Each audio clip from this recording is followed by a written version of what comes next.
حضرت عثمان کے پاس جاؤ،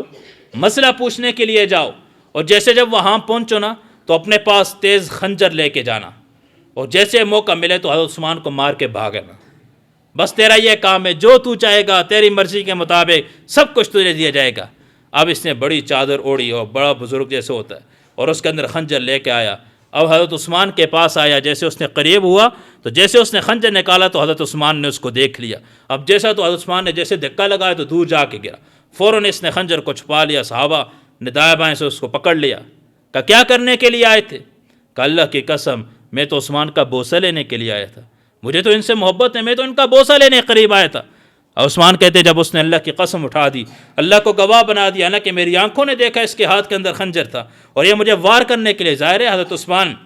اللہ کے نبی کے ساتھ جنگوں میں شریک تھے، وہ جنگی داؤ سب جانتے تھے کس طریقے پہ وار کیا جاتا ہے، کس طریقے پہ اپنے آپ کو بچایا جاتا ہے، وہ سارے کے سارے واروں سے واقف تھے۔ لیکن کہا کہ اب اس نے کہا اللہ کی قسم، اور مجھے معلوم تھا اگر میں اس کی تلاشی کا کہہ دوں اور چادر ہٹاتے ہی سامنے اس کا خنجر نکل جائے گا۔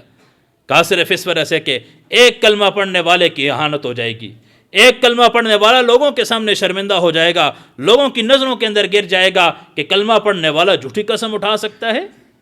آج کا مسلمان کلمہ پڑھنے والے، اپنے آپ کو نبی کے امتی کہنے والے اور جنت کے ٹھیکیدار سمجھنے والے، قسموں پہ قسمیں اٹھا کے، جھوٹی قسمیں اٹھا کے سودے بیچتے ہیں، جھوٹی قسمیں اٹھا کے لوگوں کے سامنے اپنے مال کی خرید و فروخت کرتے ہیں۔ خدا کی قسم یہ مال فائدہ نہیں دے گا، یہ مال اسپتالوں میں جا کے لگے گا، یہ مال جا کے عدالتوں میں لگے گا، گھر کے جھگڑوں کے اندر لگے گا، اور فضول جگہوں پہ جا کے یہ مال خرچ ہوگا جو مال غلط طریقے سے کمایا جائے گا۔